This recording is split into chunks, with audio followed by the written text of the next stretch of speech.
Hello students, welcome to Absolutely Maths. Today we will be continuing with question number 10 of exercise 4C of 4th chapter decimal fractions. Question number 10. The cost of a pen is rupees 56.15. Find the cost of 16 such pens. अगर एक pen का cost 56.15 है तो 16 pens का cost क्या होगा? Cost of one pen equal to rupees 56.15.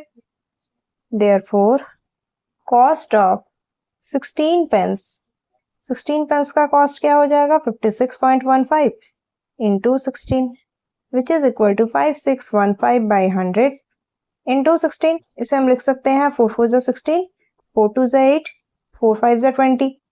Now 5 5 जा 25, 5 1 जा 5, 5 1 जा 5, 5 2 जा 10, 5 3 जा 15. सॉल्व करने पर हमें कितना मिलेगा? Rupees 898.40. This will be our answer. Now question number 11. Evaluate. First bit 0.0072 divided 0.06. Decimals open कर लेते हैं. 72 by 1 decimal के बाद 1 2 3 4 zeros 1 2 3 4 divided 6 by 100 which is equal to 72 by 1 के बाद 1 2 3 4 zeros into 100 by 6. 2 0 कट गए. 6 1 जा 6, 6 2 जा 12 which is equal to 12 by 100 that is 0.12. This is our answer. Now next bit 0.621 divided 0.3. इसे हम लिख सकते हैं 621 by 1000 into 10 by 3. इसे अगर ओपन करते ये 3 by 10 होता, जब डिवीजन की जगह मल्टीप्लाई का साइन लगाते तो वो रिवर्स होता, दैट इज 10 by 3. 1 0 कट गया. 3 2 जा 6, 0 3 7 जा 21 that is 207 by 100 which is equal to 2.07. Our next bit is 0.0532 divided 0.005 that is 532 by 1, 1 2 3 4 zeros divided 5 by 1000 which is equal to 532 by 1 के बाद 1 2 3 4 zeros into 1000 by 5. 3 0 कट गए which is equal to 532 by 50. ये कितना होगा? 2 2 जा 4, 2 5 जा 10, 2 2 जा 4, 2 6 जा 12, 2 6 जा 12, 266 by 25. सॉल्व करने पर हमें कितना मिलेगा? इसे अगर हम सॉल्व करें तो हमें मिलेगा 10.64. This is our answer. Now next bit is 0.01162 divided 0.14. इसे हम लिख सकते हैं 1162 by 1 के बाद 1 2 3 4 5 zeros divided 14 by 100 which is equal to 1162 by 1 के बाद 1 2 3 4 5 zeros 1 2 3 4 5 into 100 by 14. 0 0 कट गए. 2 7 जा 14, 2 5 जा 10, 2 8 जा 16, 2 1 जा 2. इसे हम किससे काट सकते हैं? 7 8 जा 56, 7 3 जा 21 that is 83 by 1000 which is equal to 0.083. This is our answer. Now 75 by 10 into 404 by 100 into 1 by 25 हम लिख सकते हैं. 25 3 जा 75. Now 3 4 जा 12, 3 4 जा 12 by 1000. ये 40.4 है मीन्स 404 by 10 होगा. यहाँ 1 0 कम होगा. नाउ 1 2 by 100 है मीन्स 12.12 हम लिख सकते हैं. This is our answer. Now 2.1 इसे लिख सकते हैं 21 by 10 डिवाइडेड 0.1 into 0.1 लिख सकते हैं 1 by 10 into 1 by 10 which is 21 by 10 divided 1 by 100 which is equal to 21 by 10 into 100 by 1. 1 0 कटा. So our answer is 210 that is 21 into 10 210 होगा. Now question number 15. 15 identical articles weight 31.50 kg. 15 articles का wait कितना है? 31.50 kg है. Find the weight of each article. तो एक article का wait कितना होगा? Weight of 15 identical articles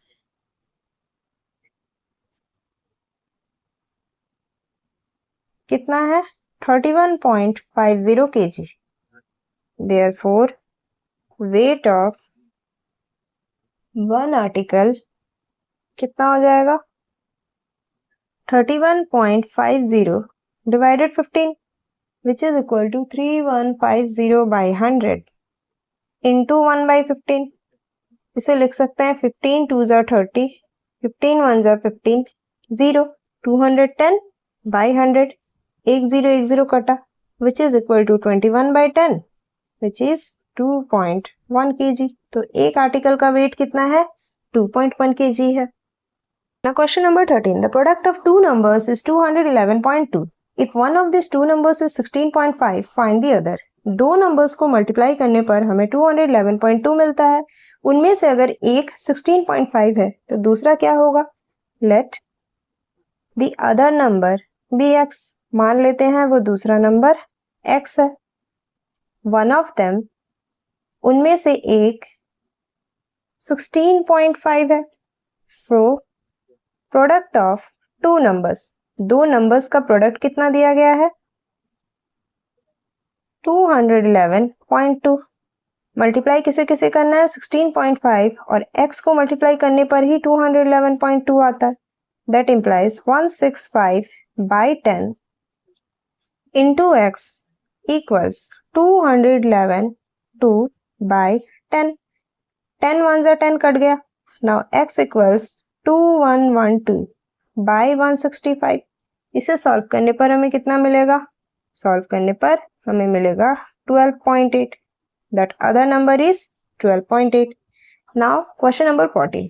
1 dozen identical articles cost ₹45.96. एक डजन आर्टिकल का कॉस्ट 45.96 है. Find the cost of each article. तो एक आर्टिकल का कॉस्ट क्या होगा? कॉस्ट ऑफ 1 डजन को हम लिख सकते हैं 12 articles is equal to rupees कितना है? 45.96. Therefore, cost of one article कितना हो जाएगा?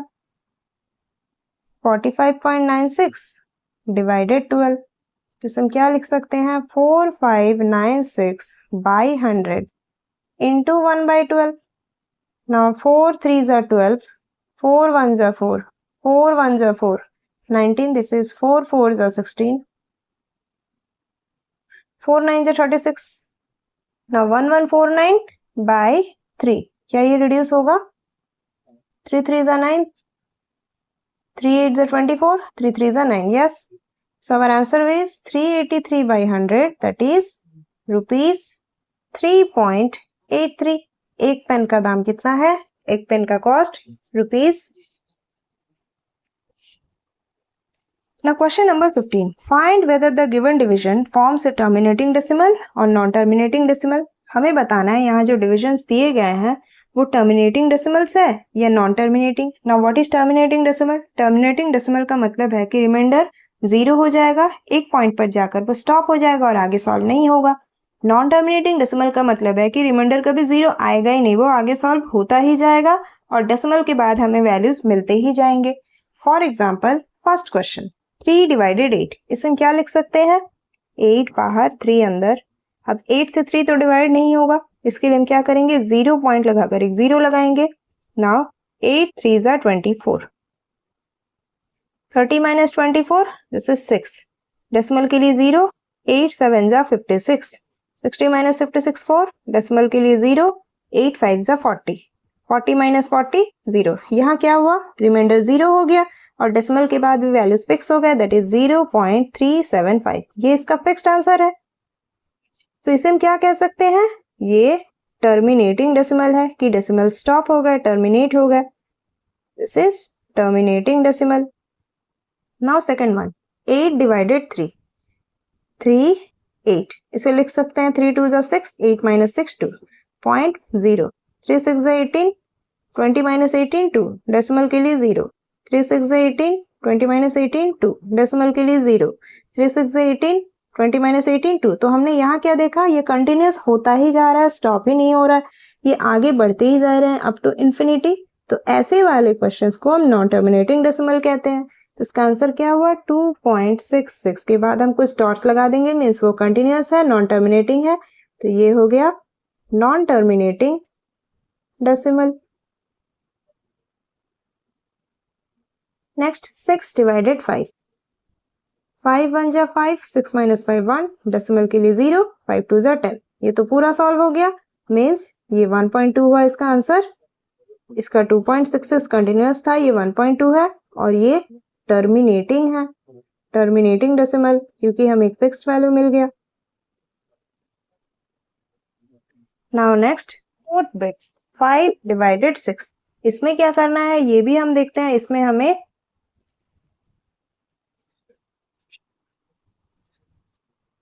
नाउ नेक्स्ट बिट 5 डिवाइडेड 6, इसे भी हम चेक करते हैं। 6 5, अब 6 से 5 तो डिवाइड नहीं होगा, इसके लिए हम डेसिमल लेंगे, दैट इज 0।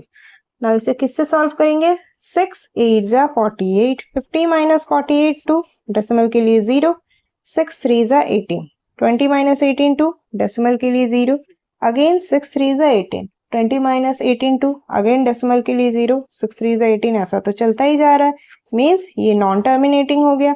आंसर क्या हुआ? 0.833, देन डॉट्स, मतलब ये नॉन टर्मिनेटिंग है। This will be non terminating decimal. 12.5 divided 4, पहले इसके तो डेसिमल्स ओपन कर लेते हैं। 125/10 इंटू 1/4, डिविजन में है, मल्टीप्लाई का साइन लगेगा तो ये रिवर्स हो जाएगा, दैट इज 1/4। 5 2 जा 10, 5 2 जा 10, 5 5 जा 25, दैट इज 25/8। इसे सॉल्व करने पर कितना मिलेगा? अब ये हमें चेक करना है, तो हम चेक करते हैं। 8 25, 8 3 जा 24, 5 से 4, 25 से 24 गया 1, डेसिमल के लिए 0, 8 1 जा 8, 10 से 8 गया 2, डेसिमल के लिए 0, 8 2 जा 16, 20 से 16 गया 4, डेसिमल के लिए 0, 8 5 जा 40। ये तो पूरा सॉल्व हो गया। हमें कितना मिला? 3.125, ये हमारा आंसर था। तो ये क्या हो गया? ये टर्मिनेटिंग डेसिमल हो गया, क्योंकि ये डेसिमल पूरी तरह से टर्मिनेट हो चुका है।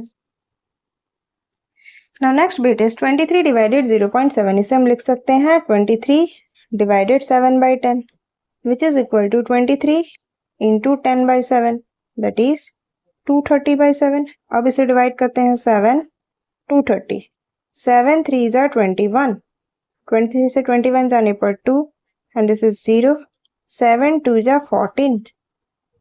Now 20 minus 14 6, decimal 0, 7 8 जा 56, 10 से 6 जाने पर 4, डेसिमल के लिए 0, 7 5 जा 35, 10 से 5 जाने पर 5, डेसिमल के लिए 0, 7 7 जा 49, 10 से 9 जाने पर 1। ये तो चलता ही जा रहा है, स्टॉप ही नहीं हो रहा है, मीन्स ये नॉन टर्मिनेटिंग डेसिमल है, इसे हम नॉन टर्मिनेटिंग कह सकते हैं। और इसका आंसर हम क्या लिखेंगे? 32.857 डॉट डॉट डॉट, मीन्स ये नॉन टर्मिनेटिंग है। नेक्स्ट इज 42 डिवाइडेड 9, 9 एंड 42, इसे हम किससे सॉल्व करेंगे? 9 एंड 42 है, मीन्स 9 4 जा 36, 12 से 6 गया 6, डेसिमल 0। अब ये किससे जाएगा? 9 6 जा 54, 10 से 4 गया 6, डेसिमल के लिए 0, 9 6 जा 54, 10 से 4 गया 6, डेसिमल के लिए 0, 9 6 जा 54। ये तो चलता ही जा रहा है, स्टॉप ही नहीं हो रहा है, मीन्स ये नॉन टर्मिनेटिंग है, उसे हम कह सकते हैं ये नॉन टर्मिनेटिंग डेसिमल है। Now next one is 0.56 divided 0.11, इसे हम लिख सकते हैं 56/100 divided 11/100, which is equal to 56/100 into 100/11, 100 1 जा 100, 56/11। अब इसे हमें डिवाइड करना है और चेक करना है टर्मिनेटिंग है या नॉन टर्मिनेटिंग। 11 56, 11 5 जा 55, 6 से 5 गया 1, डेसिमल के लिए 0, लेकिन ऐसे तो सॉल्व होगा नहीं, एक और 0 लगाकर 0 लगाते हैं, क्योंकि 11 और 10 तो सॉल्व नहीं होता, इसलिए हमने 0 लगाकर एक और 0 लगा दिया। ना 11 9 जा 99, 100 से 99 जाने पर 1, डेसिमल के लिए 0, एक और 0 लगाते हैं, 11 9 जा 99, अगेन 1, ये तो चलता ही जा रहा है, मीन्स ये नॉन टर्मिनेटिंग डेसिमल है। सो आवर आंसर इज 5.0909, ऐसा चलता ही रहेगा, and this will be a non terminating decimal. That's all for this video.